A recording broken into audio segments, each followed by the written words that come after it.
semuanya. Thank you Pastor Yongki, thank you Ibu Yongki, dan semua kita yang ada di Amerika, good morning. Yang ada di Indonesia ya, selamat sore. Nah, di hari pertama di bulan Desember ini, saya ingin mengajak kita merenungkan pada pagi hari ini, di doa pagi ini, ya, dari cerita Natal kita yang sering kali kita baca, dan saya beri judul Tahta Hati. Tahta Hati ini akan mengajak kita merenungkan siapa raja yang bertahta di hati kita. Saya mengajak kita lihat langsung dari Matius pasal yang kedua, ayat yang kedua. Matius pasal yang kedua, ayat yang kedua. Ini ceritanya ketika orang Majus, mereka datang kepada Raja Herodes. Kemudian ayat ini berkata gini, mereka bertanya orang Majus ini, di manakah dia, raja orang Yahudi yang baru dilahirkan itu? Kemudian mereka bilang, kami telah melihat bintangnya di timur, dan kami datang untuk menyembah dia. Nah, poin yang pertama ini saya beri judul gini, tentang tahta hati. Bayangkan, jadi Raja Herodes duduk di tahtanya, tiba-tiba didatangin orang yang tanyanya gini, di mana Raja Yahudi yang baru dilahirkan itu? Jadi seorang Herodes ditanya yang dia adalah seorang raja, dan kemudian dia ditanya tentang raja lain. Saya yakin sebagai seorang Herodes, itu pasti sangat mengganggu banget sebagai orang yang duduk di tahta kerajaan. Jadi dia pasti, raja lain apa maksudnya? I am the king. I sit in the throne. Aku ini duduk di tahta gitu. Nah, kalau kita lihat dari cerita Natal ya, Herodes itu terkenal kejam.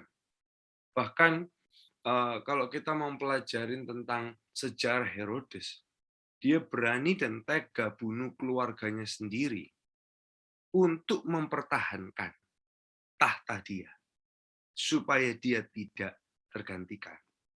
Nah, yang menarik waktu Yesus lahir, itu ada banyak bayi-bayi yang dibunuh karena marahnya si Herodes ini. Nah, ada seorang teologiawan yang berkata gini, momen pembunuhan besar-besaran itu bahkan tidak perlu masuk sejarah karena apa? Seringnya Herodes itu membunuh. Berarti dia itu raja yang kejam, raja yang jahat.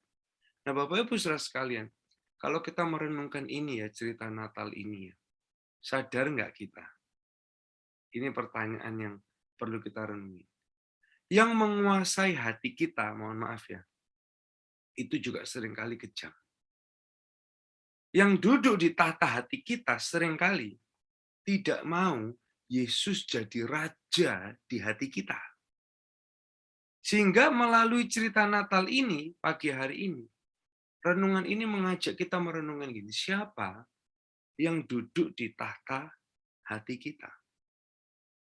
Anda bisa ikut Tuhan puluhan tahun, tapi rupanya pride kita yang duduk di tahta hati kita. Atau Anda mungkin baru dalam kekristenan, dan ketidakpercayaan itu yang duduk di tahta hati kita.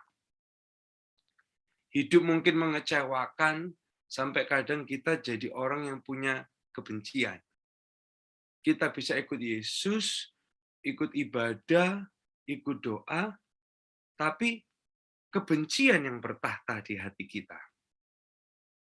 Atau kadang kita juga bisa gini, Tuhan aku bisa kok, aku mampu. Oh bagus.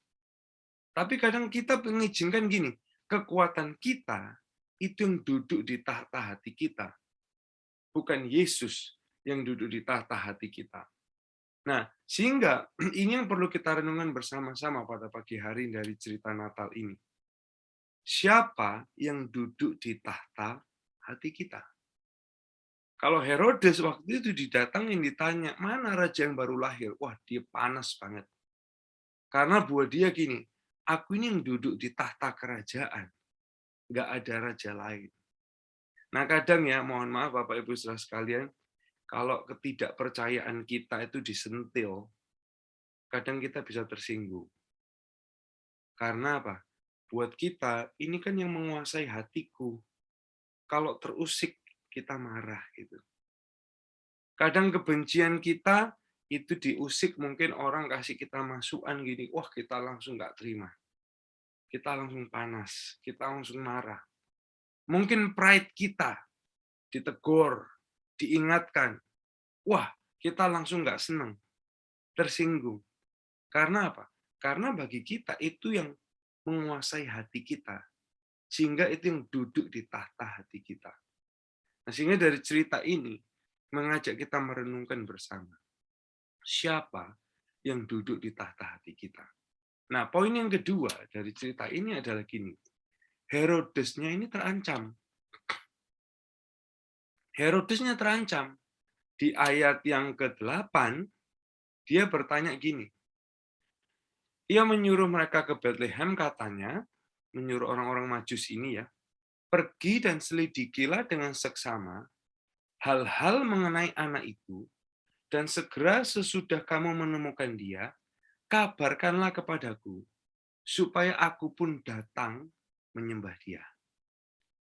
Nah, padahal dia ke sana bukan mau menyembah bayi itu. Kalau dia ke sana untuk membunuh bayi itu. Karena apa? Karena Herodesnya terancam. Nah, Bapak Ibu Saudara sekalian, kalau kita renungkan ya, bukankah juga ada banyak Herodes-Herodes kecil di hati kita yang bikin kadang kita itu terancam dengan rencana Tuhan dalam hidup kita. Karena kita ini kan self-centered pada naturnya. Kita ini self-absorbed pada naturnya. Kita maunya dunia itu berputar pada kita, pada maunya kita, pada kebutuhan kita, pada keinginan kita. Sehingga gini ya, makanya kadang gini, oh banyak orang menyembah Tuhan kusuk. Tapi diajak, ayo melayani. Wah, dia mikir-mikir dulu dia. Karena jangan-jangan ya penyembahannya egois ya. Hanya seputar dirinya. Tapi waktu ayo ya dikasih tugas, waduh saya nggak bisa, gini, dan sebagainya. Karena kita maunya apa? Pada dunia kita aja, maunya kita aja, keinginan kita aja gitu.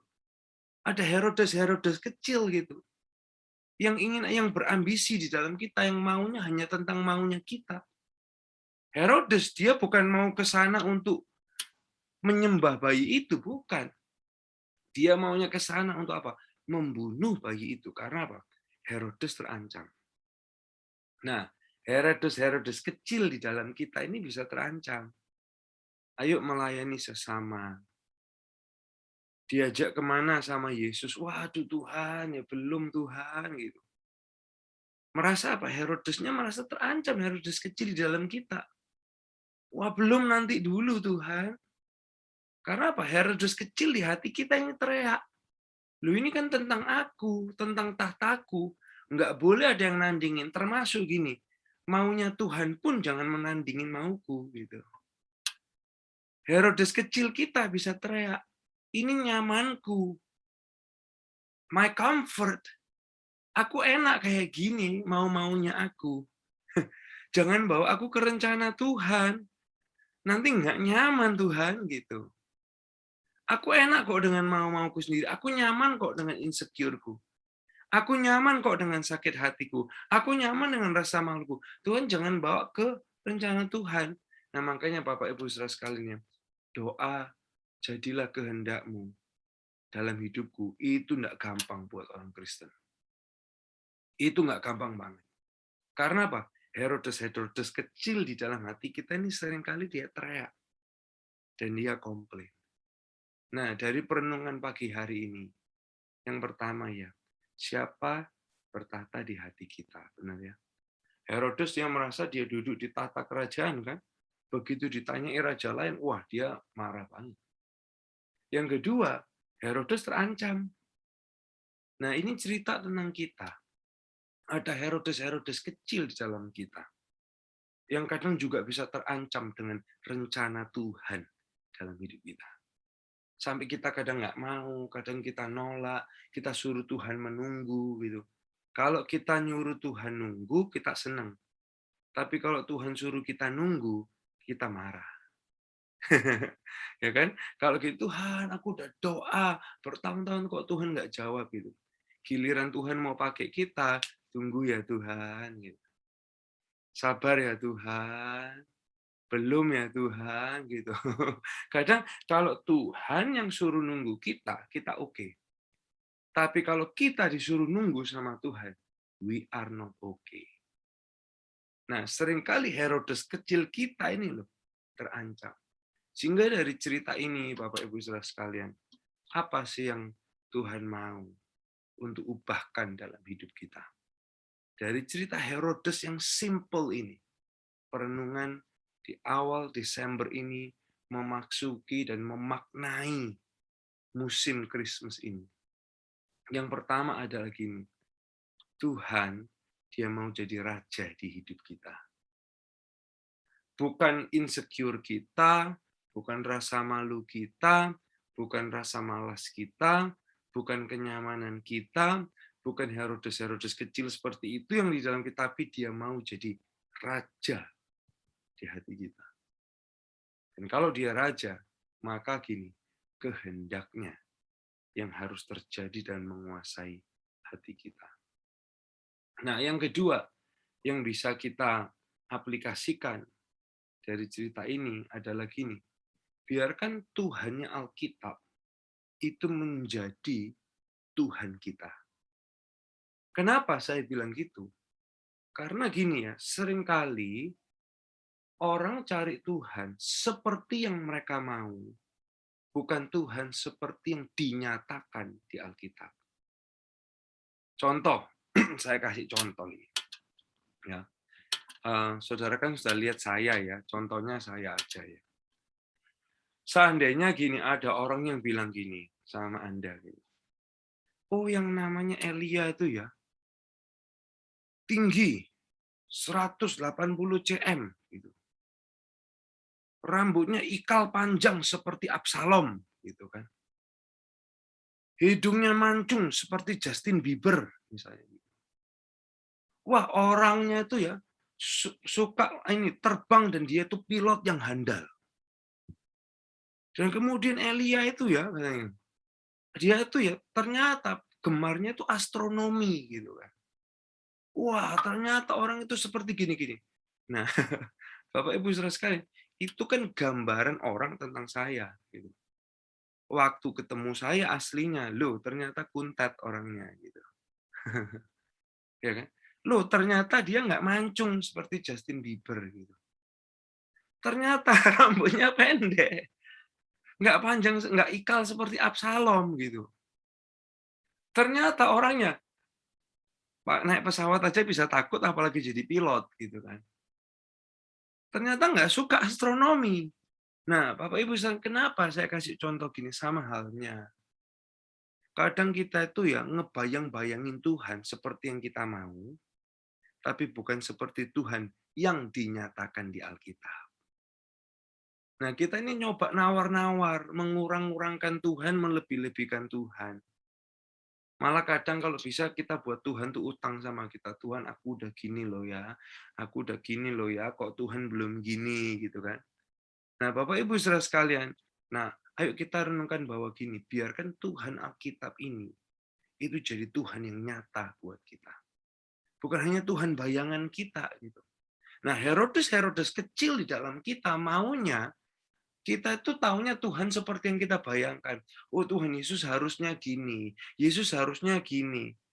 Tapi kenapa nggak terima aja gini? Apa sih yang Alkitab nyatakan tentang Yesus? Jadi biarkan Tuhan Alkitab itu jadi nyata buat kita. Dan yang terakhir, yang ketiga adalah ini. Raja ini mau pakai kita. Kedatangan dia yang pertama ini berlawanan dengan kedatangan dia yang kedua nanti. Yesus datang yang pertama ini, dia nggak lahir sebagai pahlawan. Enggak. Dia lahir di Palungan, di Nazaret, bukan di Yerusalem. Ya, ini menarik. Kalau kedatangan Yesus yang kedua nanti di awan-awan, yang kita nanti-nantikan, wah, dia akan datang dengan kuasa, dengan kejayaan, dengan kemuliaan, ya kita akan diangkat ke surga bersama-sama. Tapi kedatangan dia yang pertama, yang kita rayakan di Natal, ini berlawanan. Pesan anugerahnya itu bukan buat bangsa besar waktu itu seperti Mesir, bangsa besar seperti Babylon, bangsa besar seperti Roma yang berkuasa waktu itu, atau Assyria yang berkuasa, tapi malah pesan anugerahnya buat bangsa kecil seperti Yahudi. Nah ini kan luar biasa.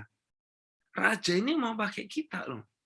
Tuhan kalahkan Goliat bukan dengan orang yang lebih gede dari Goliat, enggak. Tapi dengan anak yang lebih kecil dari Goliat, yang bahkan diketawain oleh Goliat. Nah, di zaman kuno ya, di anak besar tuh dapat kekayaan warisan. Anak kedua atau yang lebih muda itu nggak dapat status. Tapi coba kita lihat di Alkitab. Bukan Kain loh ya, tapi Habel. Bukan Ismail, tapi Yakub. Ishak. Bukan Esau, tapi Yakub. Bukan Efraim, tapi Manasye. Dia pakai Sarah yang tua, bukan Hagar yang muda. Dia pakai Ribka yang nggak bisa punya keturunan. Hana yang nggak bisa punya keturunan. Mamanya Simpson yang juga nggak bisa punya keturunan. Elizabeth yang juga nggak bisa punya anak. Why? Lagi dan lagi dan lagi. Kenapa kok Nazaret bukan Yerusalem waktu itu? Ini ngingetin kita. Kalau kita merasa kecil, kita merasa nobody, kita merasa terlupakan, Tuhan, Raja itu mau pakai kita. Raja itu, dia bisa pakai kita, sama kita gini, jadikan dia raja di hati kita. Bukan Herodes-Herodes kecil di hati kita. Kalau dia raja, kita ikut keputusannya. Kalau kita raja, Tuhan ikut kita. Tapi kalau dia raja, kita ikut Tuhan. So hari ini saya nggak akan panjang lebar. Izinkan pagi hari ini dari cerita Natal ini, Tuhan jadi raja di hati kita. He wants to be the king in your life. Biarkan Tuhan Alkitab ini jadi nyata. Lebih nyata daripada Herodes-Herodes kecil di hidup kita. Dan Tuhan Alkitab Raja ini, dia mau pakai kita. Oleh sebab itu kita katakan, Tuhan, bukan aku raja di hatiku, tapi Tuhan raja di hatiku. Bukan Herodes kecil-kecil ini Tuhan, tapi Yesus raja segala raja. Itu jadi Tuhan di hatiku. Saya rasa ini yang ingin saya sampaikan pada pagi hari ini. Biar pagi hari ini mengawali Desember ini, kita semua sekali lagi berkata dan menyerahkan hati kita. Yesus Raja buat hidupku. Tuhan berkati kita semuanya. God bless us.